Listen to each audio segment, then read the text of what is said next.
Namaskar. Welcome to another episode of India International. The Chief of Army Staff of India, General Mukund Naravne, has visited the United Arab Emirates and he will further go to Saudi Arabia. He started his visit on 6th of December and this visit is going on for almost a week. He is expected to talk to both military and civilian leadership of the two countries while in UAE as well as in Saudi Arabia. General Naravne's visit is touted as a historic visit primarily because this is the first visit by any Chief of Army Staff of India to any of these two countries. Earlier, General Naravne visited Nepal in the month of November, and a month prior to that in October, he also went to Myanmar with the Foreign Secretary of India, Harshvardhan Shringla. These visits symbolize what we call military diplomacy, or in fact, they symbolize India's military diplomacy. So, what is military diplomacy? Some people would argue that military diplomacy is an oxymoron, because military is expected to use power in order to pursue national interest, even use a threat of coercion in order to pursue the foreign policy objectives of a state. Diplomacy is exactly the opposite in the sense that it is expected to avoid use of coercion or power to pursue national interest. Indeed, diplomacy is expected to use the instrument of negotiation. Military diplomacy, however, is used and practiced traditionally, even historically, and it is not quite an oxymoron.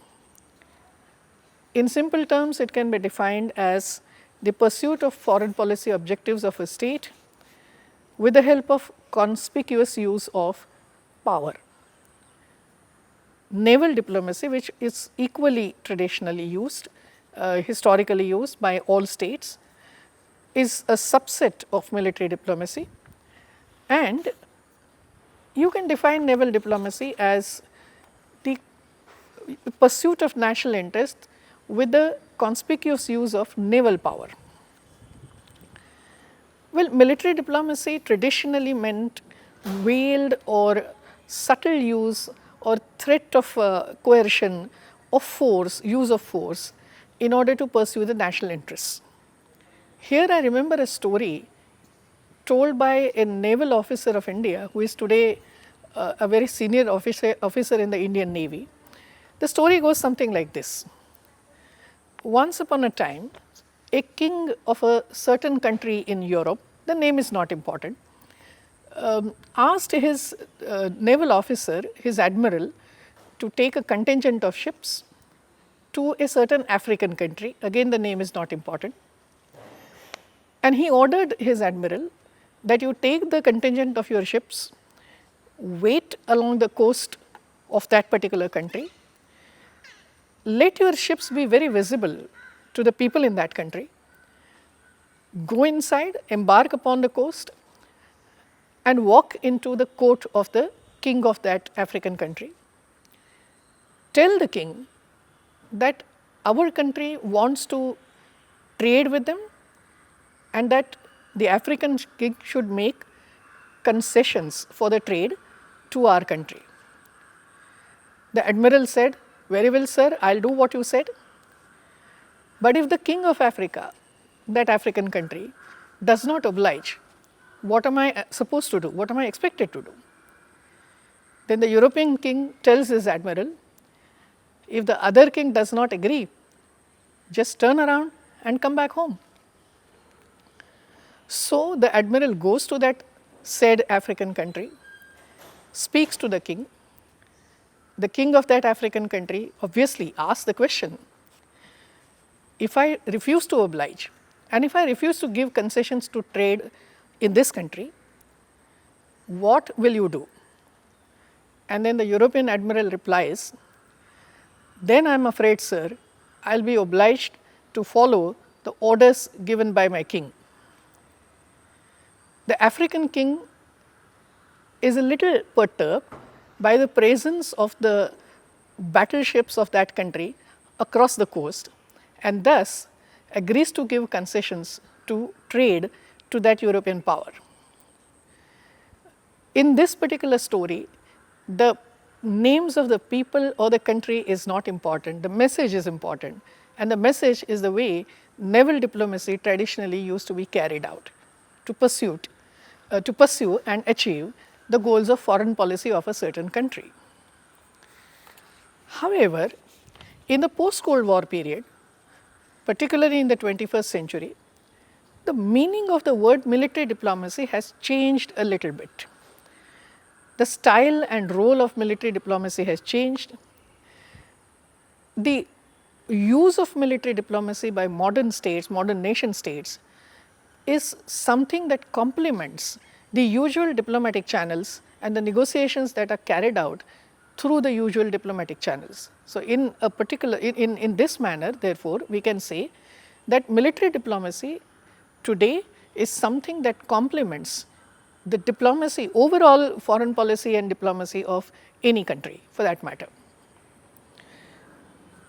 Objectives of contemporary military diplomacy range from making defense MOUs or making agreements for defense exchanges, weapons purchases, to joint exercises between different countries, to let us say having major strategic dialogues and so on and so forth.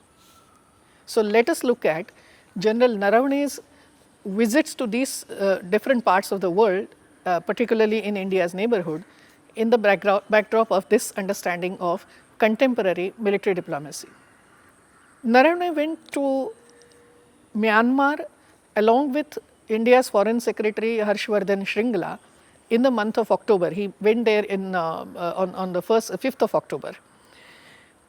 While in Myanmar, the two Indian diplomats opened an IT center, which is supposed to be a very high-tech information technology center in a Myanmarese city called, I hope I am pronouncing the name quite properly, Myitkyina.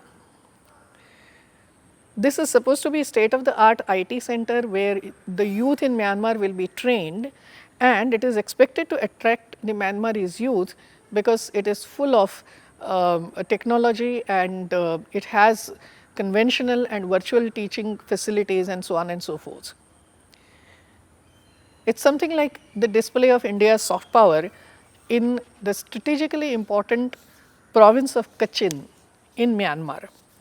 Kachin province is important because it is traditionally the bridge between northeast India and the Chinese province of Yunnan. Myitkyina city is also located on what is known as the Stillwell Road, named after an American journal, Stillwell. The Stillwell Road connects the province of Assam in India via Myanmar to the Yunnan province in China. It is a World War II era old road actually. The Chinese are believed to have invested in revival of this particular road, and it is also believed that from the Myanmarese border up to the Yunnan province, they have constructed a 6-lane highway along there. While in Myanmar, General Narawane met the commander-in-chief of the Myanmarese army and also his deputy, and there were talks about strengthening army-to-army contact which have existed between Myanmar and India for some time now, as well as there were talks about the security relations between the two countries and how to take them forward. Later in the next month, on 5th and 6th of November, General Narawane visited Nepal.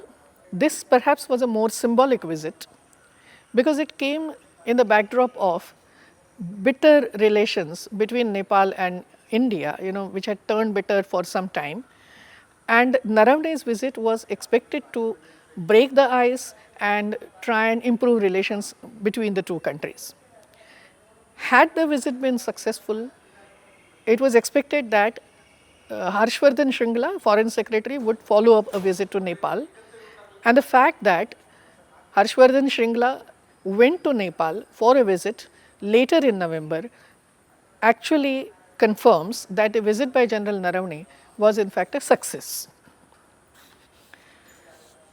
On 6th of December, General Naravane started a week-long visit. He first went to UAE and then he is expected to go to Riyadh on the day this episode is expected to go on air, that is on 13th of December. He is expected to talk defense cooperation between the two countries. He is scheduled to visit the headquarters of the Saudi Army, the King Abdul Aziz Military Academy, and also address the officers of the Saudi Army at the National Defense University of Saudi Arabia.